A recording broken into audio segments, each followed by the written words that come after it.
न करें, लेकिन अगर कभी परमाणु हमला हो जाए तो सबसे पहले क्या करना चाहिए। देश की हालत बहुत खराब होती जा रही है दोस्तों। पता नहीं कब क्या हो जाए और कब हालात अचानक बदल जाएं। लेकिन मेरे प्यारे दोस्तों, क्या आप जानते हो कि अगर आपके शहर में न्यूक्लियर अटैक हो जाए तो क्या आप खुद को बचा सकते हो। बहुत से लोग सोचते हैं कि न्यूक्लियर हमला मतलब तुरंत मौत, लेकिन सच्चाई यह है कि सही जानकारी और सही कदम उठाकर आप अपनी और अपने परिवार की जान बचा सकते हो। न्यूक्लियर हमला जितना खतरनाक दिखता है, उतना ही जरूरी है सही समय पर सही फैसला लेना। अगर आप मेरी बताई गई कुछ जरूरी बातें याद रखोगे तो बहुत ज्यादा संभावना है कि आप खुद को और अपने परिवार को सुरक्षित रख पाओगे। याद रखिए, सबसे अहम चीज है पहले 72 घंटे। अगर आप खुद को सिर्फ 72 घंटे के लिए एक सुरक्षित शेल्टर में बंद कर लेते हो तो आपके बचने की संभावना कई गुना बढ़ जाती है। यही 72 घंटे आपकी जिंदगी और मौत के बीच का फर्क बन सकते हैं। हर फैसला सोच समझ कर लीजिए, क्योंकि न्यूक्लियर अटैक एक टाइम गेम है। जो जितना शांत रहेगा उसकी जान बचने के चांस उतने ही ज्यादा होंगे। और याद रखिए, ये जानकारी सिर्फ आपके लिए नहीं बल्कि आपके परिवार, दोस्तों, पड़ोसियों और पूरे समाज के लिए है। क्या आप अकेले सुरक्षित रहना चाहते हैं? नहीं ना? तो इस जानकारी को हर उस इंसान तक पहुंचाइए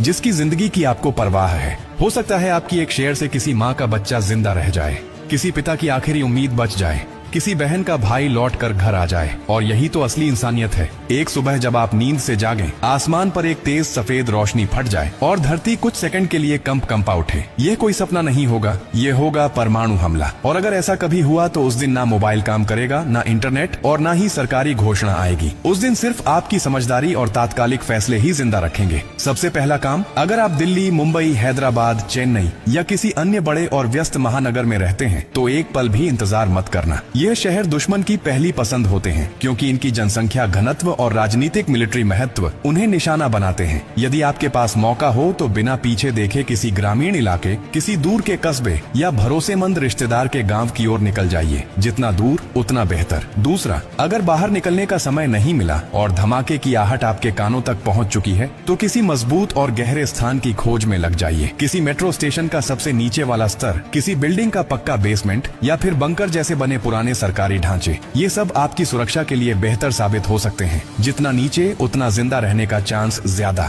तीसरी बात, पीने के पानी को लेकर लोग सोचते हैं कि बम के बाद सबसे जरूरी चीज खाना होगा। गलत। सबसे जरूरी चीज शुद्ध पानी है। लेकिन याद रखें, जैसे ही परमाणु विस्फोट होता है, हवा में रेडियोधर्मी कण तैरने लगते हैं। ये कण बारिश के साथ जमीन पर गिरते हैं, नदियों, तालाबों और यहाँ तक कि पाइपलाइन के पानी में मिल जाते हैं। इसलिए किसी भी हालत में नल का पानी न पीना। बोतल बंद पानी या अगर घर में फिल्टर है तो भी उसे तब तक न इस्तेमाल करें जब तक आप ये न जान लें कि पानी दूषित नहीं हुआ। अब सबसे खतरनाक चीज, वो पहली तेज चमक जो बम फटने के साथ ही आसमान को सफेद कर देती है। यह कोई साधारण रोशनी नहीं बल्कि लाखों डिग्री सेल्सियस की तीव्रता लिए आती है। यह रोशनी आपकी आंखों की रेटिना को स्थायी रूप से जला सकती है। अगर आपने गलती से भी उसकी तरफ नजर घुमा दी तो आपकी आंखों की दुनिया वहीं खत्म हो जाएगी। तुरंत जमीन पर झुक जाइए, आंखों को हथेलियों से ढकिए और चेहरा जमीन की तरफ रखिए। अब जरा सोचिए, अगर ये सारी बातें अभी से न जाने तो जब सचमुच हमला हो तब समझने का मौका नहीं मिलेगा। स्कूलों में इसकी ट्रेनिंग नहीं दी जाती,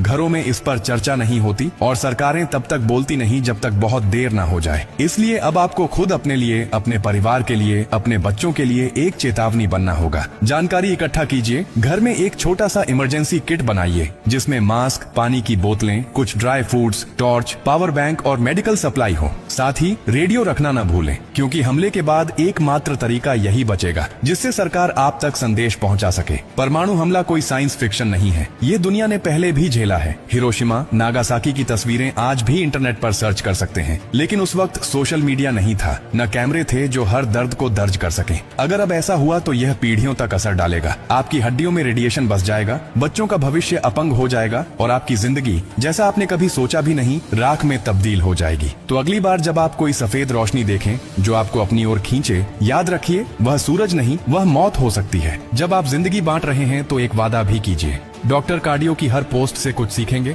और दूसरों को भी सिखाएंगे, क्योंकि हमारा मकसद सिर्फ कंटेंट नहीं, आपकी सुरक्षा है, आपकी जिंदगी है। तो इस जानकारी को हर उस इंसान तक पहुंचाइए जिसकी जिंदगी की आपको परवाह है। हो सकता है आपकी एक शेयर से किसी माँ का बच्चा जिंदा रह जाए, किसी पिता की आखिरी उम्मीद बच जाए, किसी बहन का भाई लौट कर घर आ जाए। और यही तो असली इंसानियत है।